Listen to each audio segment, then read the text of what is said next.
Good afternoon. Good afternoon. Welcome along.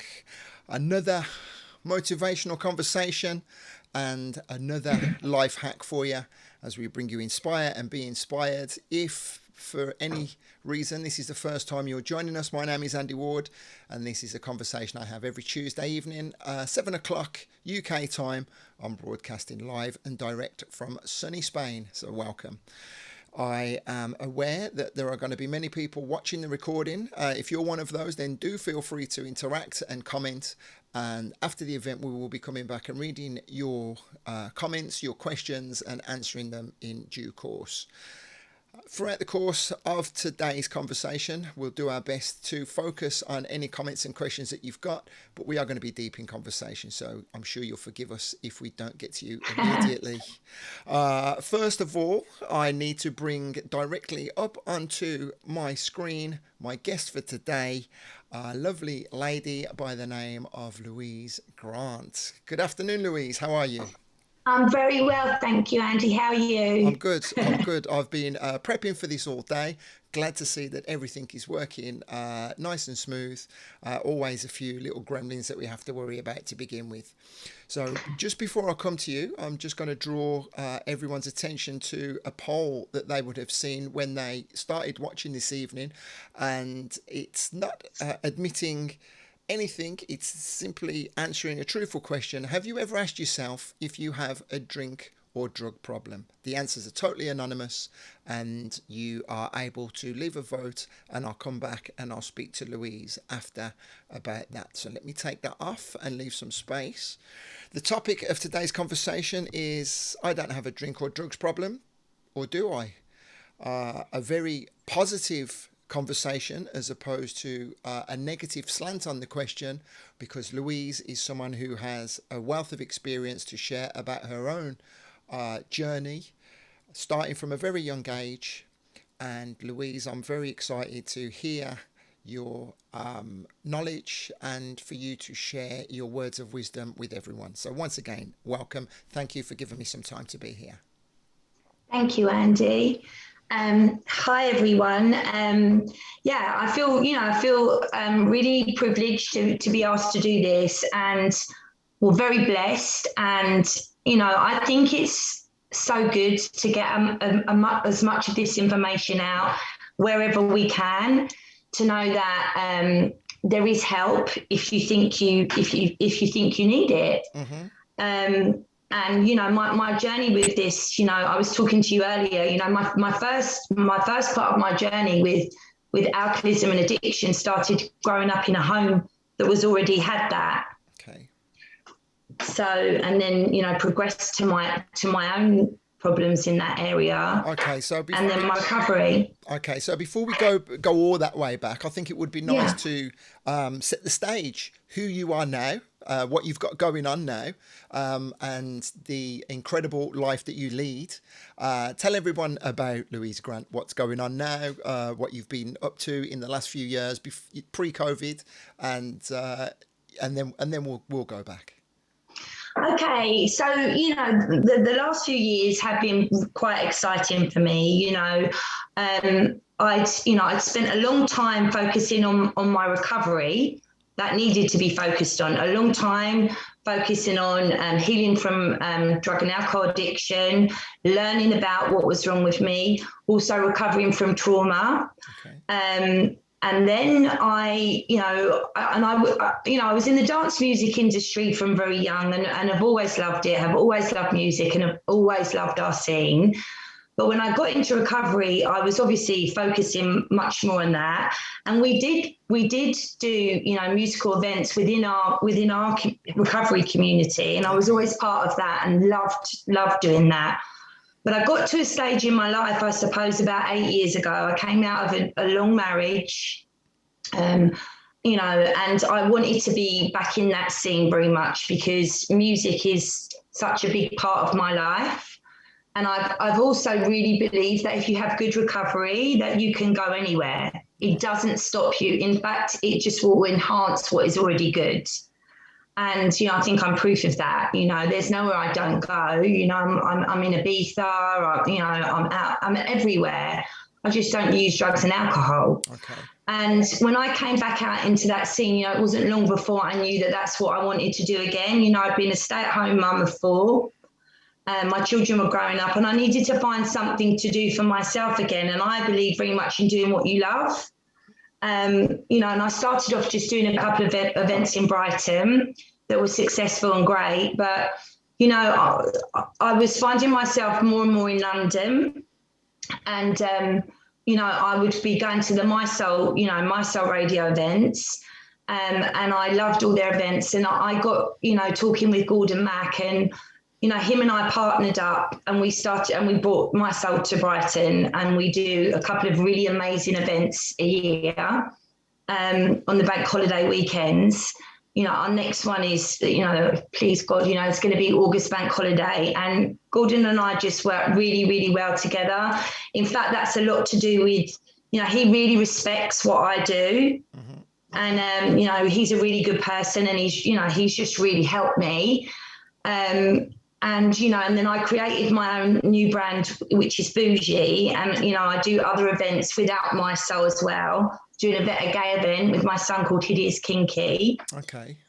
And yeah, it's just grown pre-COVID. Okay, so at the end of the conversation, we'll come back and we'll focus on plans that you've got when we do come out of all of this. Yeah. The conversation, again, I want to stress that it is a positive conversation that we want to have today. We want to enable people to look within themselves and look around them, and to discuss possible signs that there may be issues in their life and with those around them. But before we do that, let's find out why you are so what's the word I'm looking for? Why you yourself have the ability to be able to share this knowledge with us. Tell us your story. So what happened? Like my story really is. I grew up in a very dysfunctional home. There was money, and there was material stuff, but there was a lot of dysfunction. My mum, God love her, she did the best she could, but she was very often emotionally unavailable. There was a lot of violence due to my stepfather's alcoholism and my mum's. And what I was explaining to you earlier when we had a brief chat was, I always talk about my sister. My sister and I both grew up in that dysfunctional home. So we both grew up with a lot of trauma.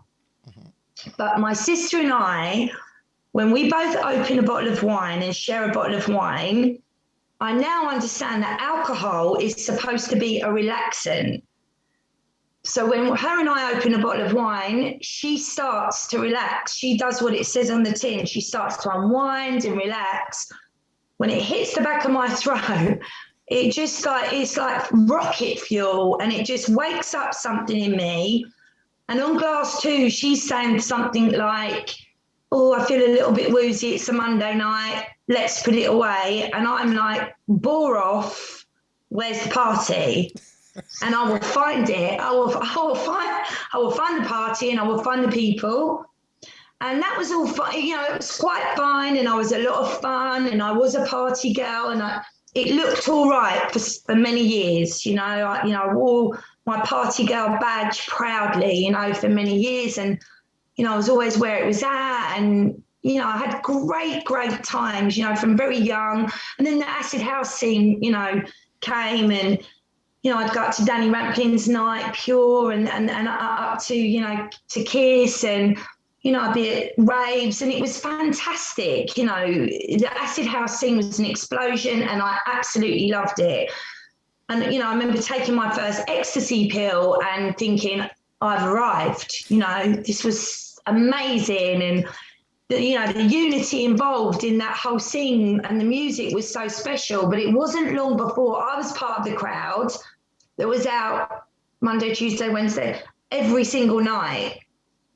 And that was still fine, really, because... So you're talking about late teens, early 20s kind of Yes, time. Yeah. But, what happened was I got married young, and, from the outside, it looked amazing. We had a beautiful home, and our children went to private school. And we had beautiful holidays, and there was a lot of money. There was also a lot of coke. You know, it was that cocaine lifestyle, so that which also brought a lot of drama. Mm-hmm. You know, because you can't. For me, I found myself trying to be a parent. At this time I had 3 children, and trying to be a parent and party continually. Something's going to give. You know, something somewhere. And I found myself pregnant for my 4th child, and I knew I was losing my shit. And I knew that something was very, very wrong. That once I started, I couldn't stop. I would tell myself, I'm just going to have the glass of wine like my sister does. I would tell myself that lie. Well, I believe that lie, because insanity, the definition of insanity is doing the same thing, expecting a different result.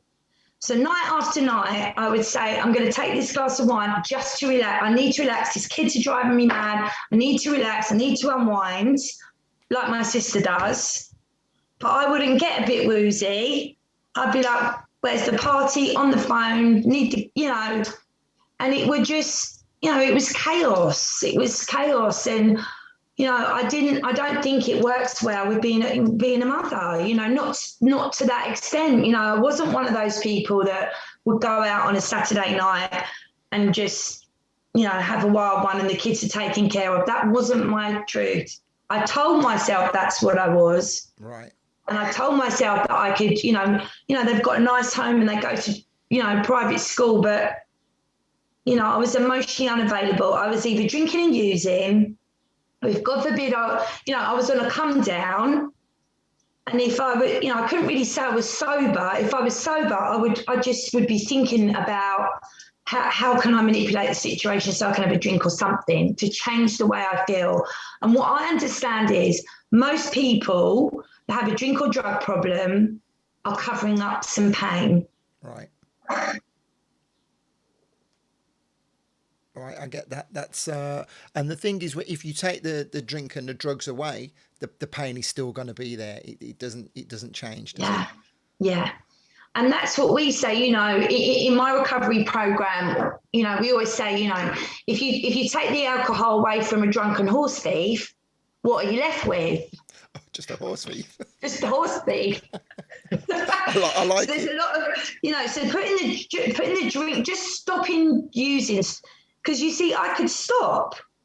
I'd have some terrible consequences, some disaster of what had happened at the weekend, I hadn't come home, or, big drama. And so, it'd be Monday, Tuesday, I'd be like gasping for breath and think, right, I'm not going to do it. I swear it off. I'm done with that.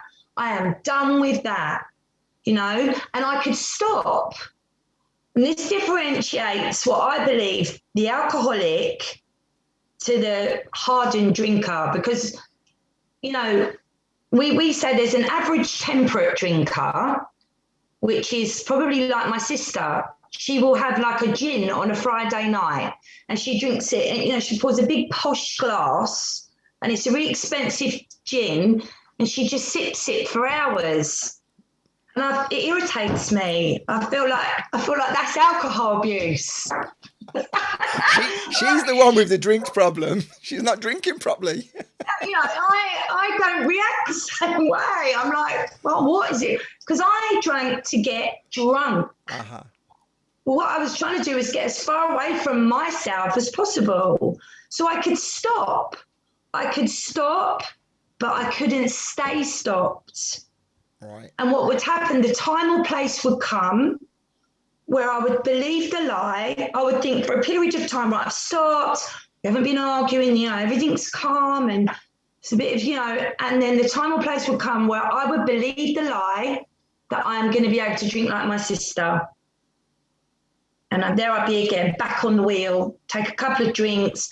And you see, I used cocaine and alcohol together. And, I believe that if you get into that one, that if you start using cocaine and alcohol together, they're like egg and soldiers. So sooner or later, the alcohol alone is not going to be enough. Right. Okay. And what I used to do was I used to think if I could only leave the Coke alone, I won't be up for days. Because all I was really was wanting the Coke was to keep me up and keep me drinking. Really? So I used to tell myself, if I don't take Class A drugs, I'm all right. I can look the world in the eye. But what I'd do is then I'd get insanely drunk, trying to get rid of the craving for the Coke. Wow. And they'd be like, wow, look at Louise. Who's going to, So I went from this glamorous party lifestyle to a pain in the arse. It's horrible. I always say, there's one thing worse than a really drunk man is a drunk woman. Wow. So where was rock bottom? The rock bottom came for me was a Christmas time. And my husband at the time, we were married for 25 years, but we're not married anymore. But at the time, he'd got clean and sober the year before. And he'd really embraced recovery. Friends of ours, my really good friend, Tommy Riley, he'd got clean. And we were like, Tommy was a big party person. His family owned lots of big clubs in London. And, but Tommy had got clean. And we were all like, wow. And then he took my husband into recovery. And in that, there's a year between one of my ex-husband's clean time days. So he talks like there's a lot more, but there's actually only a year. But in that time, I was I knew that I should be ready, but I just wasn't. And that's the thing I really believe is everybody needs their last drink, their last drug. So when family members can see that this person clearly needs some help, until that person has had their own rock bottom, will they surrender? There is no intervention, you believe? I believe I believe in the truth. I believe in to me, codependency is the root of all addiction. And alcoholic families and addict families are full of codependency, people pleasing. I don't really want to say it because I don't want to hurt their feelings. Okay. And I see it in friendships as well, That's a good point. That's a really strong point to make, yeah. And I have to think I care more about your life than your feelings. And, what I'm seeing here is, I don't think this is your best choice. What I can see you're doing to yourself. There's a bit in our literature that always gets me, and I read it all the time. There's a bit that it says, the warped lives of blameless children. And even though I'd grown up in addiction. The warped lives of blameless children. Yeah. Okay. And I think that hits me so hard because I was that kid. I grew up watching all sorts of violence, experienced violence and trauma in their alcoholism. And I swore to God in that house, I would never parent like that. But I did parent like that, but mine was just tied up in bows. That's the thing. I always say as well, middle class families get missed a lot. Right. Okay. Because it doesn't choose religion or walks of life. Mm-hmm. There's addiction and alcoholism in all creeds, colours, walks of life. It's everywhere. But it's like an epidemic, actually. The point that you're making with regards to the trauma and the environment that you're in is you can't blame that entirely on that because you and your sister are, that's right, are sort of the I can't think what I'm trying to say, but the opposites. Yeah, well, you're the opposites, but you were both in that environment and you both have different results. So to be able to blame, if that's the right word, a negative word, but you can't just say there's a reason, there's an excuse. That's right. Because I understand that is one of the enablers, or how is it that you say you will find an excuse, a reason for you being in that position. Well, I used to really, really blame my childhood. I was like, if you'd have had what I've had, and then my sister was there like the glowing, perfect wife, perfect mother, kept the same job, works at the hospital, oncology clerk, does service, goes above and beyond. She's always at the bake sale. So we grew up with the same trauma. I mean, listen, that trauma that we grew up in affected my sister, no doubt about it. she, my sister's worked through her own issues and her own codependency stuff, and my sister's had to work through her own trauma from that upbringing, but it didn't make her an alcoholic. Right. It didn't make, when she takes a drink, it doesn't set off a phenomenon of craving like it does in me. And you see, the program that I have and the work that I've done and the healing that I've done, she sometimes says, I wish I'd had it, because you have this whole world and this whole experience, Recovery is incredible. Yeah, well, that's why I wanted to frame this whole conversation around the positivity and the message that there is help out there for people, Yeah. and that there is light at the end of a tunnel. To drop a cliche so early on in the conversation. So your story is a very, I wouldn't even say it's an extreme story, because I'm fairly certain it's one that many of us can relate to down the years. Especially in the house music scene. I have so many experiences of friends, family members. I relate to that entirely. And as you say, across all walks of life, across all classes, for want of a better phrase.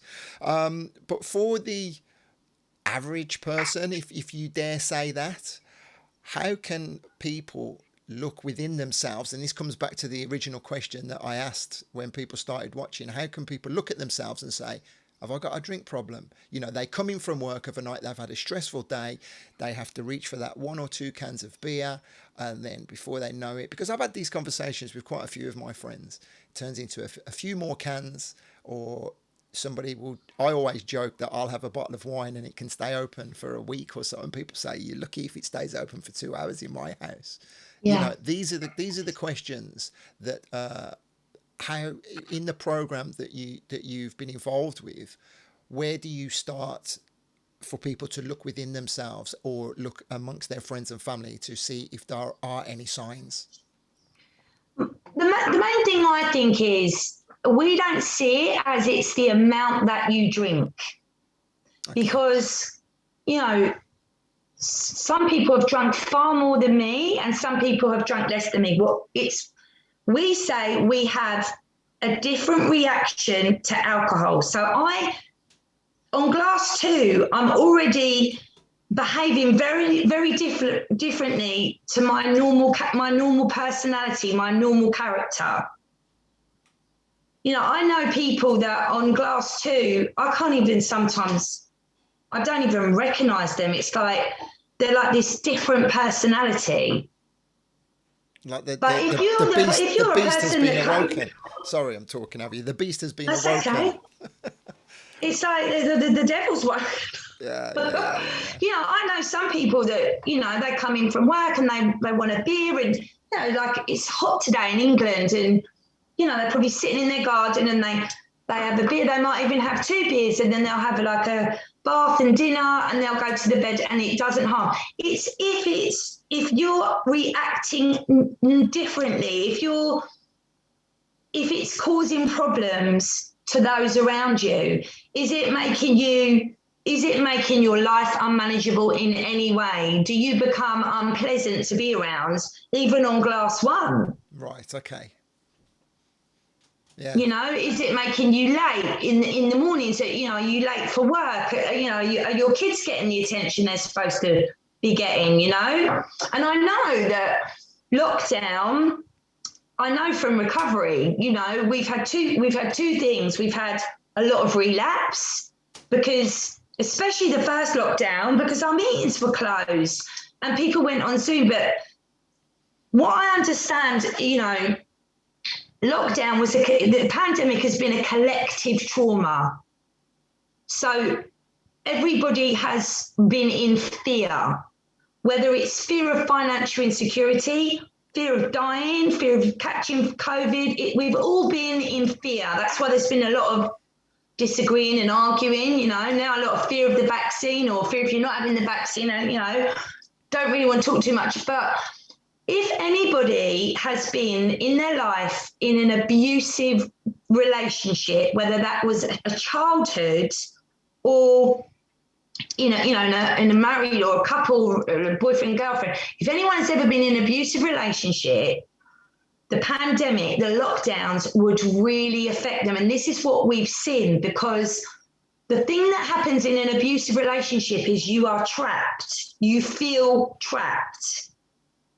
So when we were all shut down, we felt trapped, and we were like, when is, we didn't know when it was going to end. We would also felt like we were being lied to. It was like being gaslit. So if you were a person that had childhood trauma or adult trauma in relationships, the lockdown made all your stuff, all your trauma surfaced. Right. Okay. So even if you were in a position of security and safety, it woke up those emotions that you had been able to suppress. Yeah. And this is what happened, because, I've discussed it a lot with my trauma therapist. I've done counselling courses, I've done different things, I've lots of information, and I'm going to be working with her because we're going to be doing some group therapy for the fallout after the pandemic, because some marriages have broke up, relationships have broke up, there's been relapse, people's drinking escalated by 35%.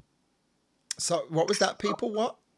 So alcoholism went up by 35%. Wow. Alcohol consumption went up by 35%. That's a lot. Yeah, well, that was how I framed the opening of the description of today's talk. As we are ready to be unleashed back on the world, do people feel they're going to go at it head on, or have they realised that, things need to be looked at slightly differently?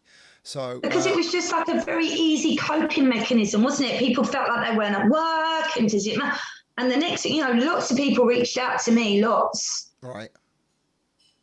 Okay. Well, we've got a lot of people with us commenting, so thank you to everybody for your comments. We will read back through them a little later on, but thank you for being here. We are discussing whether or not we have drink problems, what we can do to address it. It's a positive conversation. It's not a negative conversation at all. And so if people do find themselves making, and I'll come to Lee Derrick, he says, when your decision making is questionable, when you get to that point from having a one or two drinks, it's not that you focused on, it's not the amount that you're drinking, because people can quite comfortably have 2 or 3 cans of an evening. That in itself isn't a problem, you say. But then when that has adverse effects on the other parts of their life, that is when you really need to look within. So what is the alcoholics or the alcohol dependence viewpoint on if drinking is good or bad, or even though that's quite a judgmental way to look at things? Would you say to people, it would be better off not to drink at all, or in moderation, there's nothing wrong with having a good drink? I really try not to judge, because, unhealthy coping mechanisms, there are many.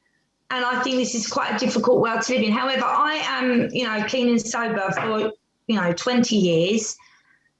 If someone asks me, I will be honest. If someone comes to me and asks me, I'll have a conversation and I will be honest with them.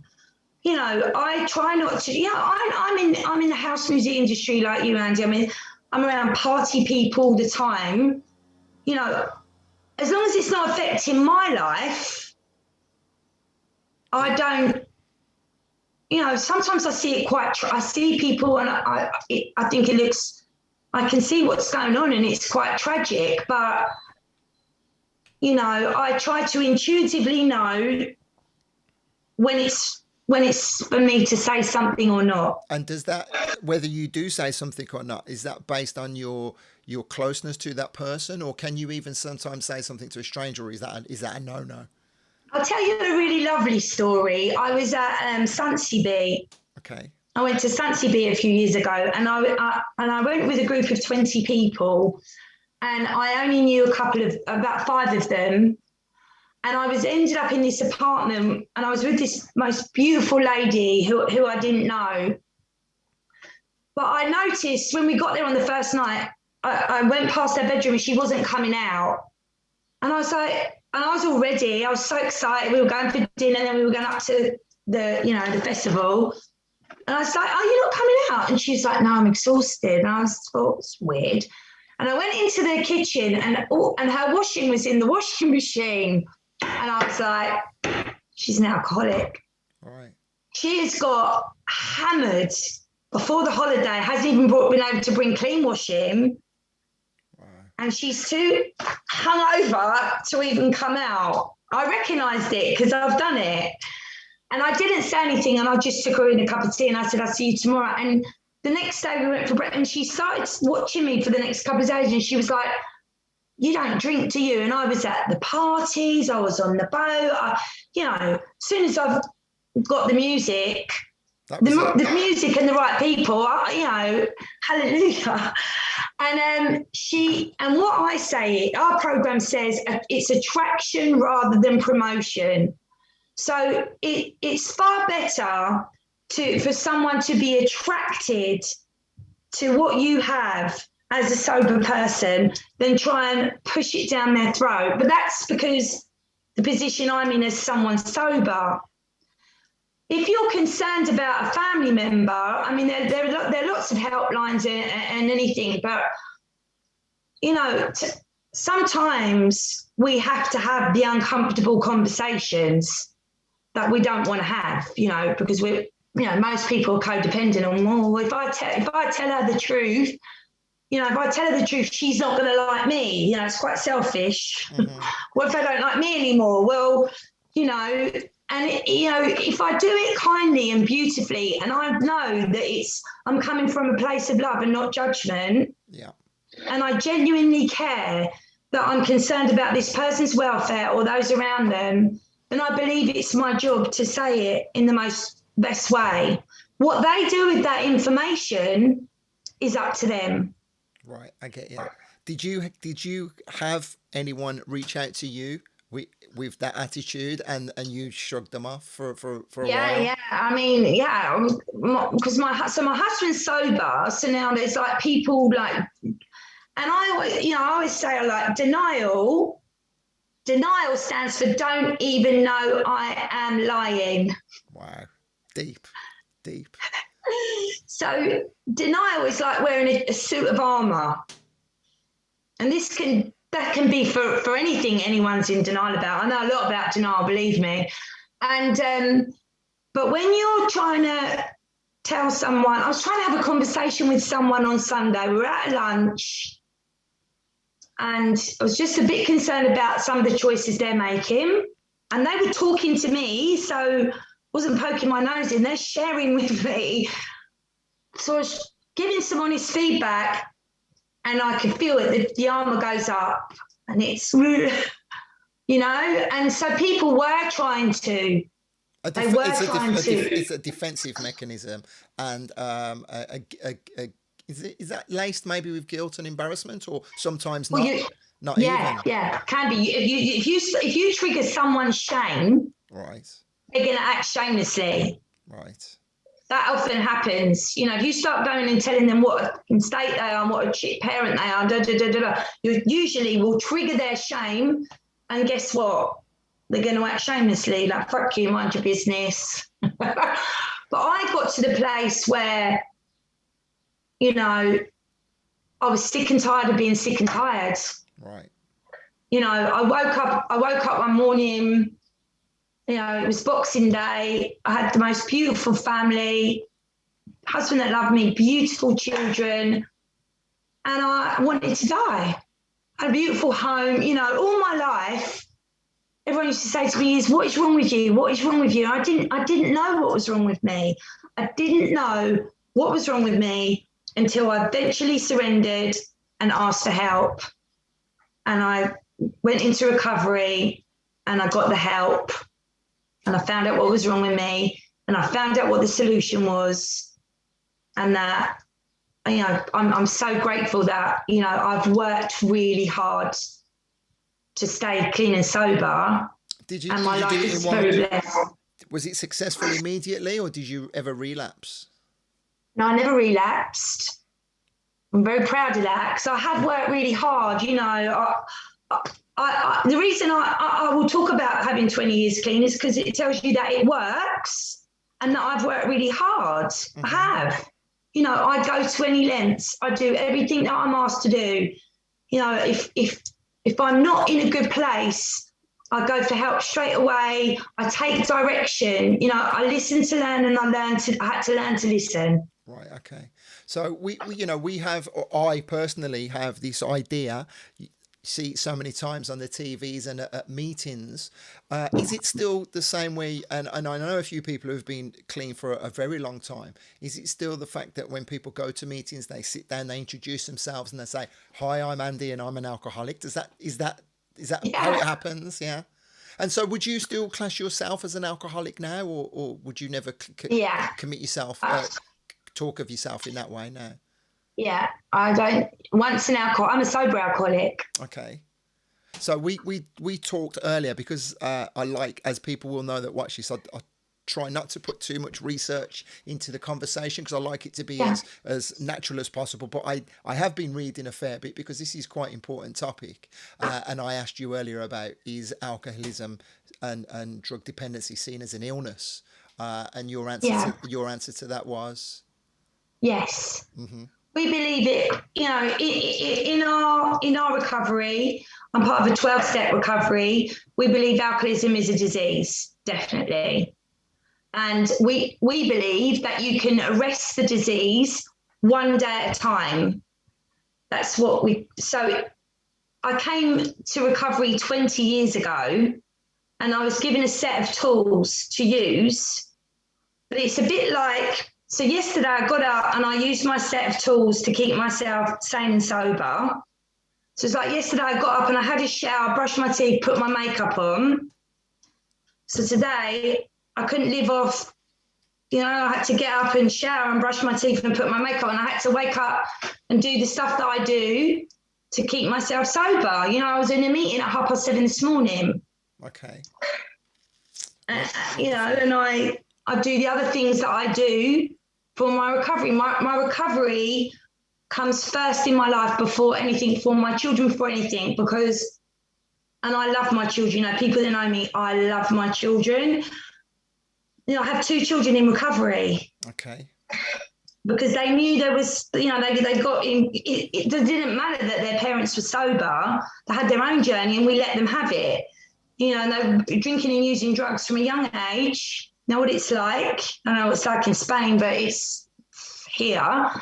And I let them have their journey, but they, you know, they crashed quickly. And the amazing thing was they knew there was somewhere to come, and they knew that you could have a great life Can without it. can I just ask the question then? When you say they need to have their journey, was it only until a certain point where you realised that they were already in that journey, because, or could you see the signs that they were heading down that route, but you had to allow them to find the journey for themselves, or was it a case of Yeah. it was too late for you to be able to change it at the time? I knew the signs before they had a drink. I knew Right. by the behaviours, Right. because addicts have obsessive behaviour. So my son was a world champion dancer, and my son would, like, you know, do everything obsessively, and, you know, they had obsessive compulsive unhealthy coping mechanisms early on, you know. So I was spotting the behaviours, and I just was waiting to see what was going to happen when when they drank. I thought, these aren't going to be drinking like my sister. My youngest daughter drinks like my sister, thank God. Right. But the others, yeah, no, you know. And they had to, but I knew that no one had the power to stop me. You know, people were honest with me. So, like, you know, it was getting, you know, I needed the people that were being honest with me about myself, and people that were standing back from me. That I needed all of that, because that brought me to my bottom quicker. Right. Okay. You know, I'd had a long period of time where I was enabled, and I think, you know, there was a lot of enabling going on because we you know, we had money and we could pay for babysitters and we could pay for this and pay for that, and it all looked beautiful on the outside, but then it wasn't looking pretty, you know. And I'm grateful for the people who had the courage to tell me the truth, and you know, I had these kids at home that, you know, I'm trying to keep the home sober, and they're like off the rails. But I had to allow them their journey, but I also had to be, you know, responsible and not enable it. Right. Okay. Yeah. A balancing act, a very tough Yeah. balancing act. Okay, so let's go back to most people. The weekend comes that they hold down a normal job, a normal. I shouldn't say they hold down a full time job. The weekend comes and they like to go out of a weekend, have maybe one or two extra drinks than they should. They feel like shit on a Saturday morning, on a Sunday morning, and then Monday they get to work. They feel terrible all day, but then they get back and they do it all again till the next weekend. A large proportion of the population does that, and that's fine, right? There's no drama with that. As if it's not affecting you, it's not affecting your relationship. If it's not affecting your health, which is a major problem with over taking too much alcohol, is that Yeah. the health benefits that it has. So that's all fine.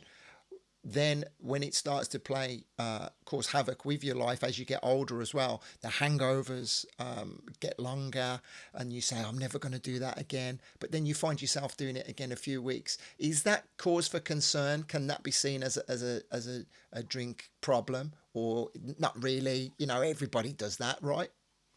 Well, my son often talks about the Monday to Friday thing. And he says like he would like be white knuckling it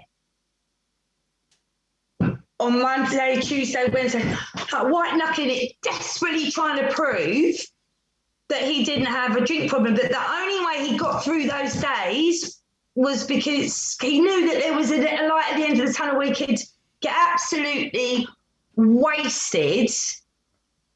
And so he wasn't, what he says, he wasn't really enjoying Monday, Tuesday, Wednesday, because he was just getting through so he could get to that Right. blowout. I mean, I don't know.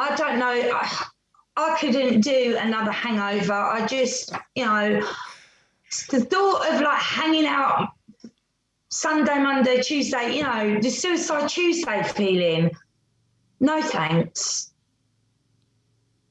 I hear you. I hear you. Well, that was my own personal experience with drinking, going out and traveling around the world, and you know, being and this will come back to one of the points that I wanted to say. Being in a group of people, the peer pressure, having to drink, and you know, people wanting to play host to me as well. If I was going as a guest, taken out for dinner, you know.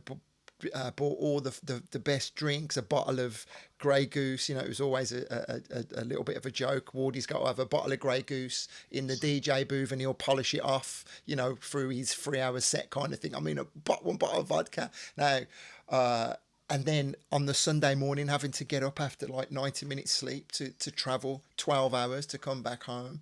Now, I would never consider myself in a million years to have had a drink issue, because midweek I didn't like to drink at home. I didn't really look forward to the drinking, but I found myself in that cycle.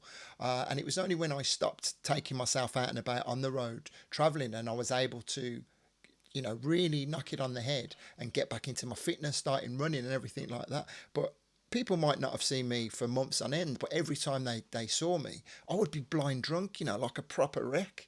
And they don't realise everything that I've had to deal with on that day or in the run up to most of the time at my own parties. So sometimes we can't really judge people when we see them out and about, can we? Because we don't know what they're having to deal with in their lives. Absolutely. Absolutely. My God, you know, I always say that. I don't know why people have got, you know, I don't know what people are having to deal or cope with. And I know loads of people, like really, really good friends of mine, you know, get absolutely wasted and they're all right with it.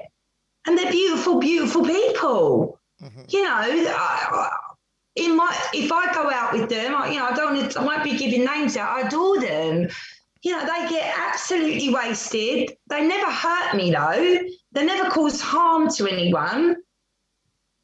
I mean, they might be to themselves because they're going to feel shit for a couple of days, like you said, but I believe it's more about if it's making my life unmanageable and if it's making people around me, if it's affecting others, is my drinking affecting others? You Mm-hmm. know, am I freaking the kids out? Am I getting my kids late? Am I not able to get up for work or my children, you know? Mm. Well, this is why it's important. It's all relative, it's all subjective, and it's extremely important to not come across from a judgmental Yeah, point of view. Because I've had conversations with people who've admitted to me that they are functioning alcoholics. You know, they've yeah, admitted that, and I said to them, but you know, surely if you know you're causing issues to your body, if you're taking, I don't know, 5, 10 years off your life expectancy, does that not concern you if you could stop drinking and get an extra 5 or 10 years? I say, well, no, because it makes me happy now, so I'd rather just live for now. You know, it is, everyone has their own decisions to make, right? absolutely. Absolutely. And like you say, Andy, you know, I don't know. I don't, I'm not here to judge. I'm here to help. Mm-hmm. Exactly. So talking about helping and me talking about the peer pressure, because I know a lot of people will relate to this. Yeah. How do people say no when they're out and about and they don't really have a problem, but they don't want to have a drink, but they can't say no to people around them? What would your recommendation be in that Well, situation? that to me, that goes back to what I keep saying is about codependency. You know, I have a godson. I call him my godson. He's a family member who's come into my life the last 6 years. It's very special to me. He's like a son. He's actually nearly 6 months clean now, which is amazing as well. He's only 28. And he said to me at the weekend, he said, Louise, he said, codependency is like the secret addiction that no one's talking about, isn't it? And it blew my mind to hear that kid speak like that.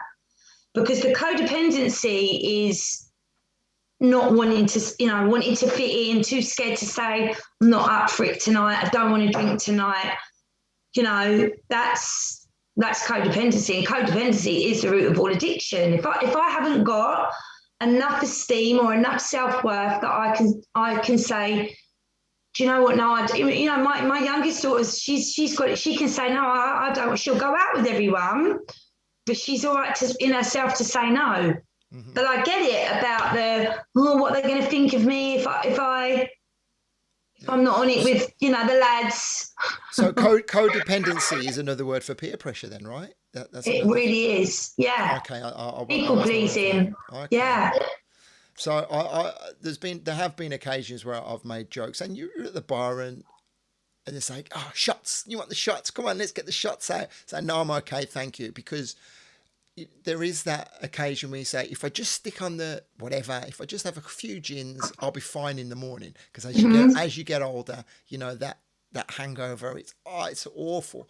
And if that doesn't move on to to drugs and everything, but then you're at the bar and you get caught off guard and say, come on, get on the shots, and you say, this is me personally, okay, yeah, Thanks, okay mate. then, Go on. okay then, and then before you know it, it tips you over the edge, and then you're on that downward spiral, and you don't realize it, and so then you're in the horrors for days, and then for myself, I started off going out and about like most people, I'm sure, as with children myself. There's only so far I've ever really spoken about this in depth, but I began the whole rave scene on that same path as everybody. But then many years ago, I started working on the radio, and I found myself not being able to really present the show the way that I wanted to. So it was, 23, 24 years since I'd ever really partaken in any of those, any of the class A's, so to speak. Never take up, proud, if maybe that's the wrong word to use in this scenario, but I've never taken a line of Charlie in my life. And I've been around people who have swore blind that I've been in toilets with them at parties. They've swore blind that, I've been caning it hard with them all weekend because I used to like to have a drink of the life and soul of the party and whatever. But it's just like, no. So some of the best nights of my life I've had totally, away from drugs. I know a lot of people who love drugs, and I know Yeah. a lot of people who love a drink, and I'm just as comfortable around them. But now I'm just as comfortable to go out and drive for a meal with friends and not have to have a drink. But for me, if I say to myself, no, I'm not drinking, I'm not going to have a drink, there's something that switches in the back of my mind that it's like, well, you want what you can't have. Does that sound familiar? Yeah, yeah, it does sound familiar. I mean, you know, so what do you mean? Like you'll say right tonight I'm going to drive and I'm not going to drink. Then you get there and you think, oh, No, no, not so much that. If I was to say to myself now, right, because through the week I don't really drink a lot at home. I don't drink with my I don't drink with my dinner. I don't reach for a beer. We've got no beer in the house at all. We've got wine that sits there for whatever. So I don't drink anything at all midweek. I might have a couple of glasses of wine during my radio show. In years gone by, I've been absolutely blind drunk on my radio show, and it's been a bit of a joke. We have a really good community. We have a laugh. People say, "Oh, we love drunk Andy. We love the nonsense that you talk." I don't like drunk Andy. I really don't. I don't like not being in control. And there have been occasions in the past where I've got myself into positions where I'm not fully in control. I've woke up in the morning in the horrors. I can't remember what I've said, or I remember what I've said, which is sometimes even worse. yeah, So coming back to the point that you made, if I said to myself, right, I'm not drinking now for a month, it wouldn't really bother me. But the fact that I've said that in the back of my mind, I would then want to have a glass of wine. Where if I don't say that to myself, I could probably go for a month oh, without I drinking it. see, I see. I Yeah, could it's a probably, bit like the dry January, isn't it? The dry January people, yeah, yeah, because it's like it's the same, isn't it? If I say I'm on a diet, okay, the biscuits start growing arms and legs yeah. because I'm restricting. Yeah, And exactly. then, I had to tell Michelle off the other day for bringing me some chocolate. I said, "Listen, I don't want to eat that crap. Don't bring it into the house." And she jokes about it. And I say, "No, I'm being serious. Don't bring it into the house because if it's there, I can't not eat it." well, it's the same thing, You know. isn't it? Once I say, oh, it's like it's like starts talking to me. It's probably the same with the drink, isn't it? It's It's like, woo, the biscuits are good. So Yeah, we were getting off on I wanted to highlight the fact of the peer pressure because I'm a very confident person. I'm a very headstrong person, but I have found myself being in that situation where I've said to people, "Oh, go on then." I'm going back a few years now. In recent times, yeah. not so much now, but I want to get across to other people that it is okay to say no.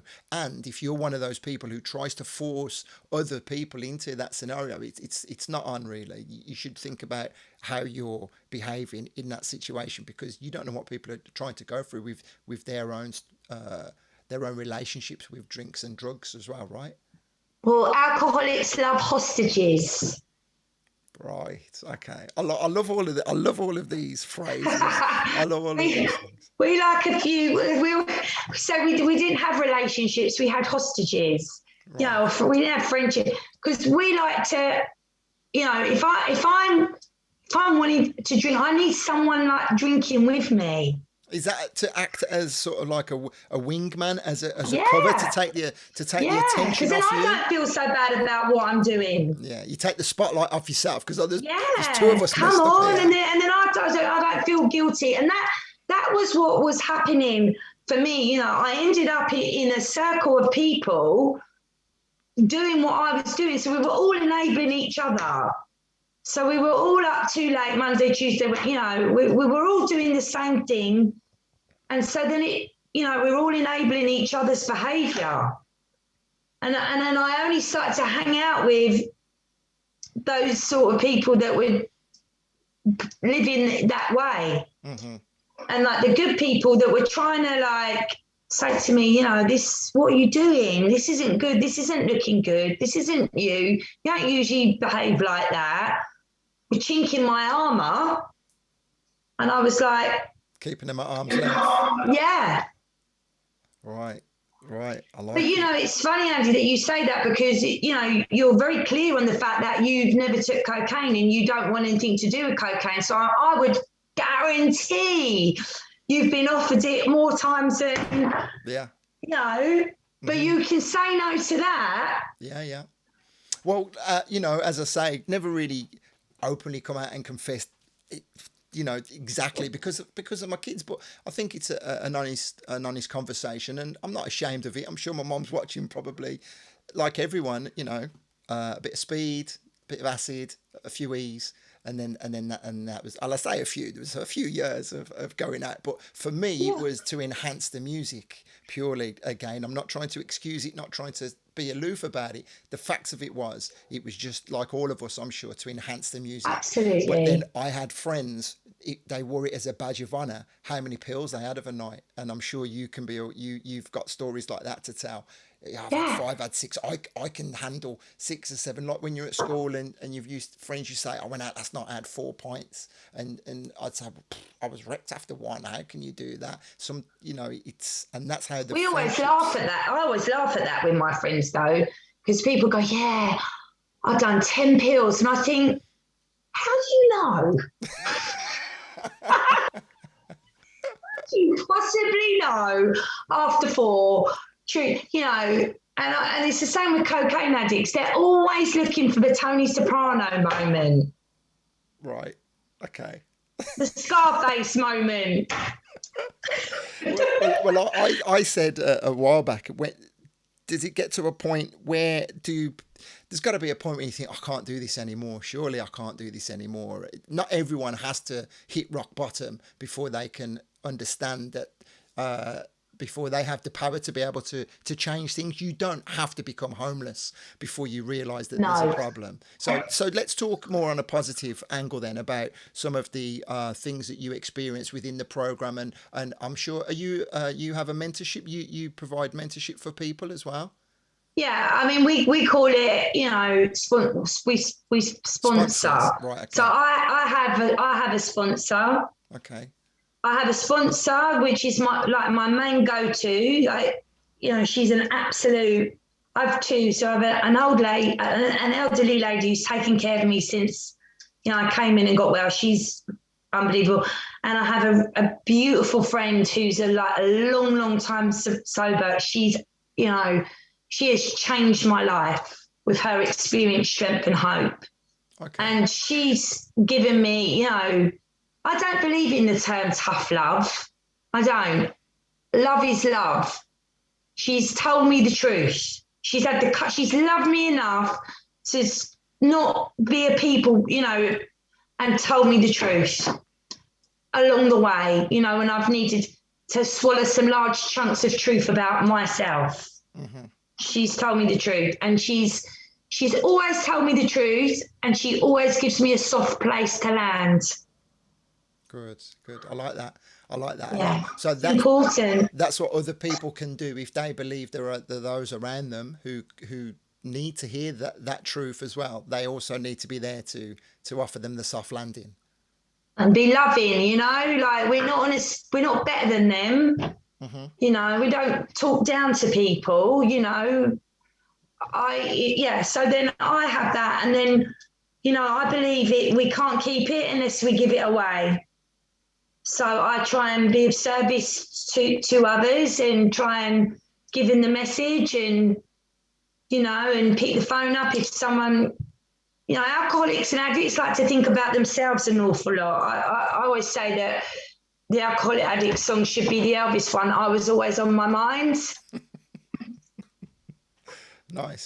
Yeah, you You said it's know, a self very, obsession. Oh yeah. my God. So it's really good how our program works, is because, you know, if I'm So sorry, walking around let me stop you there. You say when our program in in just my recovery program, okay.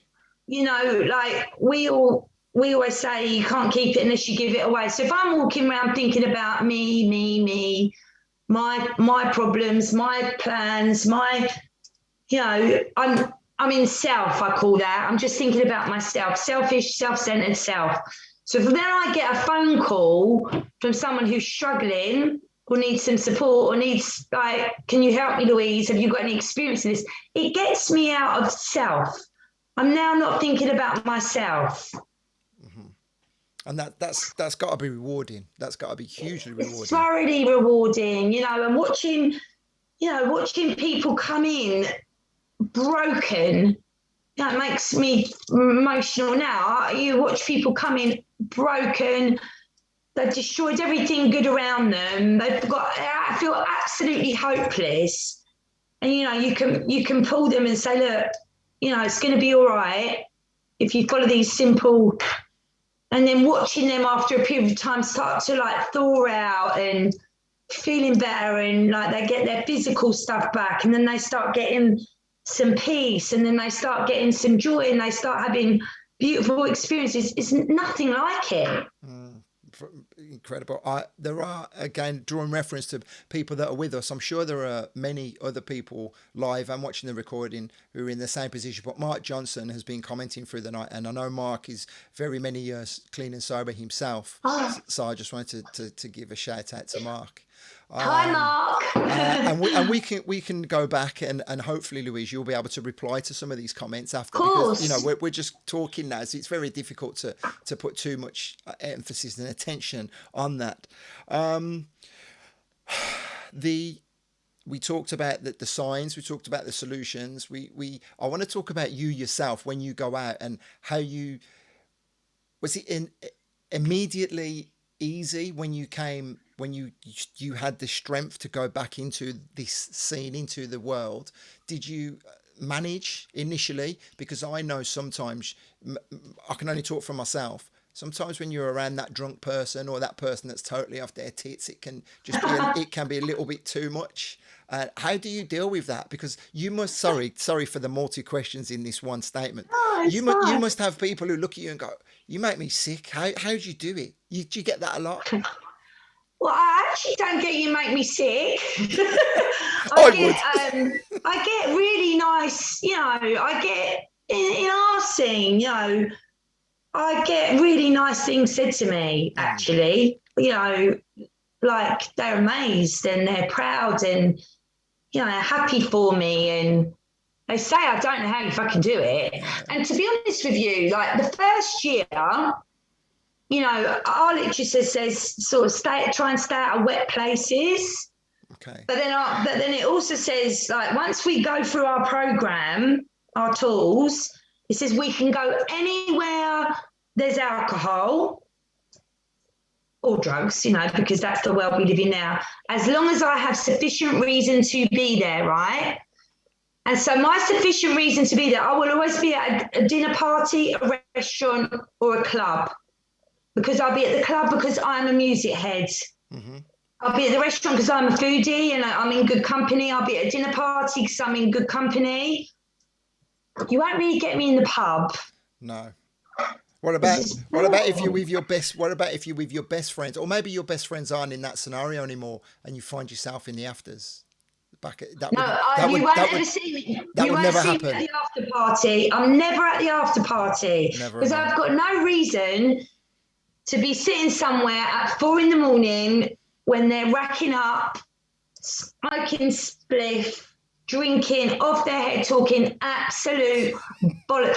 Where I don't even know what they're going on about. I've got no reason to be there, but I've got a reason to be with the music. And 2 of my children got clean and sober really young, and I was a bit worried. I was like, oh, if you go clubbing, they were like, listen, if I can't go clubbing, I can't get clean, because they're music heads and dancers like us. Right. And they were young. And I thought, do you know what? They've got to do what they've got to do. They've got to have their own experience. And, they're a bit the same. Sometimes, they're younger, so they'll end up at the afters. They're probably bored. We always laugh. We always say, 2 o'clock, I want something to eat and a cup of tea. Mm-hmm. the old cup of tea. I relate to that. And toast. I want breakfast. Yeah. Oh, it's funny actually. I was watching an advert on the TV. I think yesterday, a new McDonald's advert just cast my mind back to after the rave, just sitting waiting for McDonald's to open of the morning. Totally changing the subject. So you go out now. You can have a really great time. Do you have you been able to convert many of your friends who they see how amazing you are without the drink and drugs? Well, it's funny because we were saying earlier about the Sunsea Beach story and the girl there, and we became friends. Okay. And she kept asking me, and then she asked me questions, and I told her my story, and I was honest. And 2 weeks after Stuntsy Beat, she called me. And she's 3.5 years clean now. Incredible. And you see, I didn't like ram my recovery down her throat. It was attraction rather than promotion. I was just about to ask you to give me that line again. Attraction rather than promotion. Yeah. If it's it's attractive to someone, they're gonna say, "How do you do it?" If they're sick and tired of being sick and tired, and I've had people come to me in our industry, I have. Mm-hmm. And people are getting clean and sober, and there's a good few people. I always laugh. I spent a period of time working in my best friend has got a treatment centre in Ibiza Calm, most beautiful treatment centre for drugs and alcohol. And I was pointing this bit over there. I was working out there for a period of time, and I used to love it because if I go to Ibiza even on holiday, I will get up in the morning. I'll be clubbing, I'll go to sit, I'll get up in the morning and I'll go to a recovery meeting. There's loads on the islands, and you'll go, and now I'm not naming names, and they have their own anonymity, but it's a lot of really cool people. Yeah. Clean. Mm-hmm. Some people don't have the. Again, I said before we went live, I'm always conscious of using the wrong words. Some people haven't got the strength to be around the situation where they can be in the. We're talking about DJs now, and unfortunately, it's affected their road to staying in the music industry because they're clean themselves, so they don't come out now. Talking from inviting people to come, for example, to Vocal Booth Weekender, say no, I really can't be there, and it's difficult if you're not. For me, who believes that I could be somewhere and not have to do that, it is very difficult to empathise unless you've been through that trauma, isn't it? Yeah, and I think, do you know what? I think that's sad. I think that our program says you will know a new freedom and a new happiness. You will not regret the past or wish to shut the door on it. That's what our program says. It says you can go anywhere. Mm-hmm. But you need to have your tools. And I think the trouble is when people try and do this on their own and not get the help and not get a program for living, designed for living, they're a bit then trapped. They're white knuckling their life and they can't go to things and they're not really free because they're scared of picking up. I couldn't have lived like that. I had to have, our program says, until we found the same sense of ease and comfort that a couple of drinks would give us. I had to find that sense of ease and comfort because I was always restless, irritable, and discontent. Okay. And I had to find a sense of ease and comfort through the program that I would get from a couple of drinks. And then I can go anywhere. So it's the program and the way of life my program gives me that I can go anywhere, and I feel I have a sense of ease and comfort. It's great. It's very powerful. It's incredible to just sit and listen to that. Everybody, I'm not sure if you're reading the comments. So many people are saying, I can't see anything. I will do. There's so many people. Cassandra's saying, Louise, you're such an inspiration. My wife is saying, you are amazing, Louise. Neil Davison has been a big supporter of a lot of the things that we're doing recently. He says, staying sober is a personal and individual journey, but you need to utilise all the tools necessary to take that journey.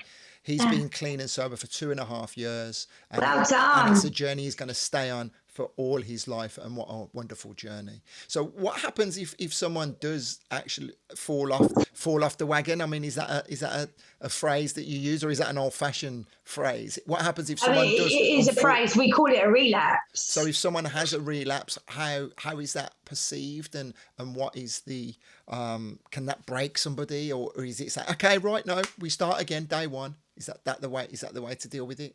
Yeah, I mean, listen, our illness is a relapsable illness. Like, it's not my experience, but it is people's experience. And we say we don't shoot our wounded. Okay, nice, again. So, and what we don't want is someone's pride stopping them coming back. Mm-hmm. So, please God, one day at a time. I haven't. but it does. And if they do, I know people that have had a big chunk of recovery. They've, I said they took their foot off the pedal. They stopped doing what they're supposed to do. And we say insanity returns. So when they stop doing the stuff, their recovery stuff, they start thinking they're well and they're okay. This is what usually happens. And everything starts slipping. Then insanity returns and they believe that lie. They believe that lie that they can drink like my sister. Because sitting here tonight, stone cold sober, nothing could convince me that if you put a glass of wine in front of me that I could drink it like my sister does. Nothing. Because today I've done everything for my recovery, so I'm sane. Okay. I'm sane regarding alcohol and drugs. So you talk about recovery. Is it I have something in the back of my mind, a 12-step program? Is that what everybody goes through, or is that one specific program? No.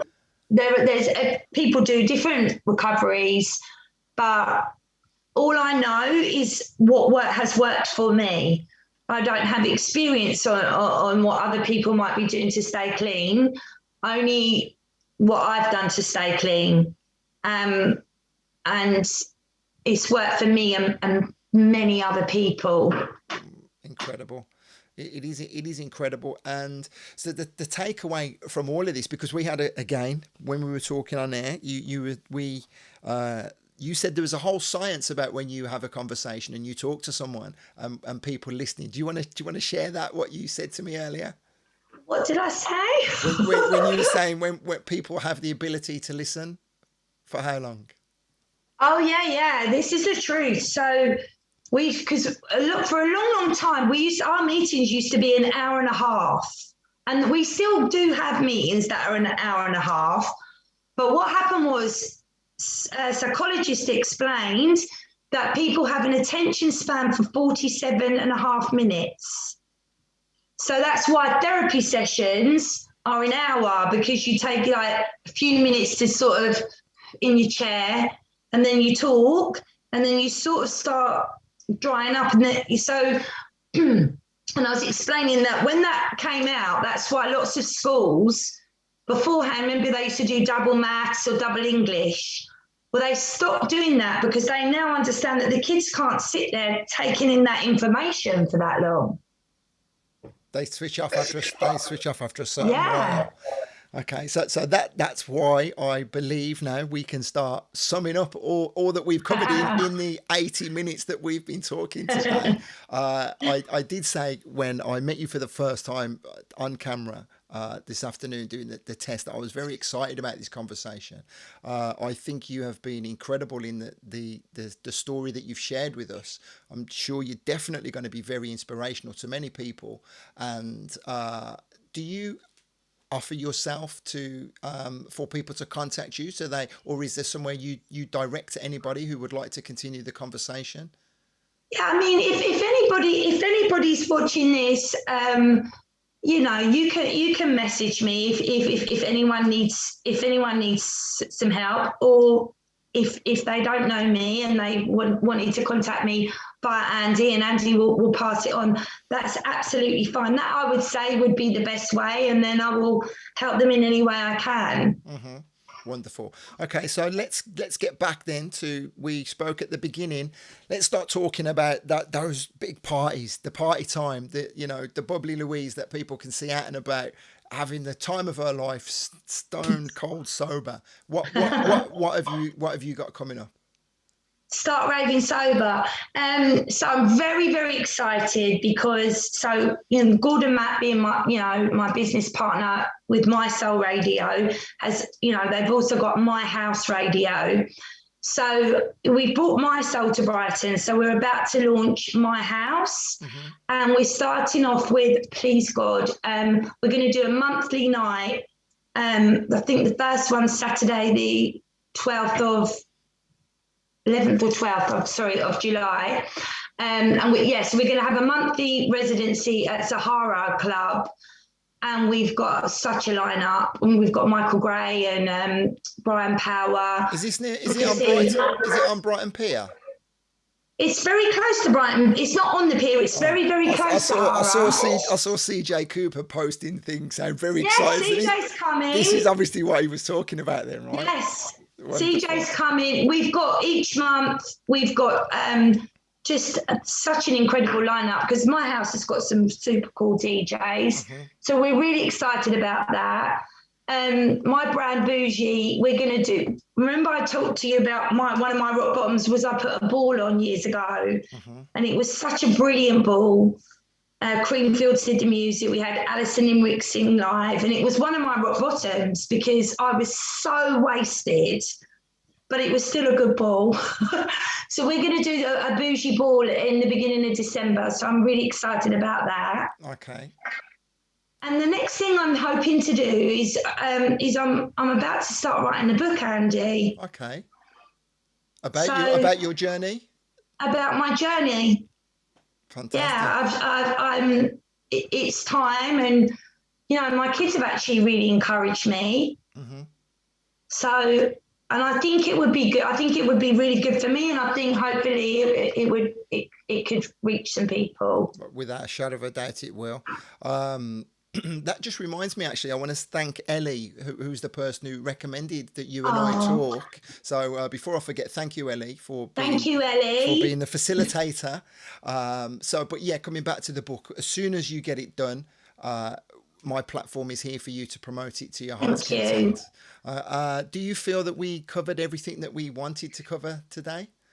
I do. I mean, I think it's been really great talking to you. It's been so easy, and I think you've asked really important questions. And I know I just really, when Ellie spoke to me, I was quite surprised. And I love that someone in our industry is getting talking about mental health and people trying to get well and live in this crazy world at the moment, particularly. And I think you're amazing that you're doing that. Well, thank you very much. Thank you very much. It does give me a sense of purpose, and I'm thoroughly enjoying it. Yeah. So thank you for saying that. I truly appreciate that. Okay, on that note, my wife is saying she's very proud of you and she doesn't even know you. Oh, thank you. Can't wait to meet you. Yes, we spoke of Louise coming to a vocal booth, so that's gonna Yeah. happen. That's definitely gonna happen. Okay, Louise, so I'm going to leave you to the rest of your evening. I'll say a few words to the people on the stream. Thank you again, and that's all I can say. Thank you so much, and Thank you so all the much, best. Andy. Oh, actually, we are gonna talk again at some point about children and children in an alcohol Sure. dependency house. You can frame it better than me. Tell us about I in the think future. we're going to try and talk. We're going to talk later because another load of recovery I've done recently is childhood trauma and different variations of that. And some trauma isn't obvious. It isn't always about violence. It isn't. It can be very subtle. It can be. So I've learned an awful lot about trauma recently, and I've done a whole lot of recovery recently about adult child of alcoholic, and that is another recovery and a really important thing to be talking about, I think. Well, So that would be great. I will schedule that in the back end of the summer. We'll get that sorted. Okay. Okay, Louise, thank you again so very much. I'm going to press this button and I'm going to unceremoniously kick you out of Zoom. I don't mean to, but it's the only way that my program Thank will you, work. everyone. Thank Thank you, you. Andy. God Cheers. Bye bless. bye. Bye. There you go. And Louise has gone deep, right? I put, I got to laugh to myself.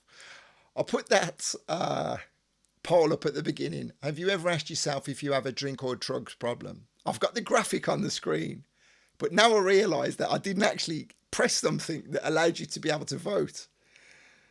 Oh, 1,001 things I have to do, and I forgot, so I can't even give you the results. So that can come off there, idiot. Right, okay, so in the top right hand corner you can see access. Thank you to all of my access members for enabling me to do this. My little home streaming setup is perfect thanks to your contributions. I also say to other people, if you enjoyed that and you would like to support yourself and you're not part of the Access program, then there are links where you can show some support. And another deep conversation that we're going to have in 2 weeks' time is here: domestic abuse support. Somebody else that I reached out to who has just started this support program, and we're going to be talking and discussing domestic abuse and how you can get support and the many forms of domestic abuse. Something that I have zero expertise in, but I am going to offer the platform to somebody else to share information with you, because every woman has the right to know their worth and be free from the cycle of domestic abuse. There you go. We've had a great deal of people with us throughout the course of the evening. I can see here everyone that's liked the video. Cassandra, Dave, Pug, Smoothie, Lee, Angel, Victoria, Ross, Dulcie. Thank you, Dulcie, for your help getting everything working as well. And to Ross also. And one or two other people. We had Neil Davison with us, as I said. Mr. Langford, thank you and good luck on your own journey, my friend. To Jean as well. Johnny Al, thank you for your comments. To Pugs, Damien Squire as well. I'm just scrolling up. Hi to Scarlett, to Leroy, Mr. Derek, I think I've said hi, and hi to Andy Tomo as well, who commented at the top of the show. Right, that's about it. Thank you again to everyone that came and watched the recording. Remember, every Tuesday night at 7 o'clock UK time, I will be here. Next Tuesday, I'm going to be talking to the Slamming Boys and Mr. Craig Bartlett. That's our Soulful House Mafia conversation. And then in 2 weeks' time, domestic abuse support. All right? Clicking this button and saying goodbye to you. Thank you very much. I'm very happy. That conversation went exactly how I wanted it to. See you later.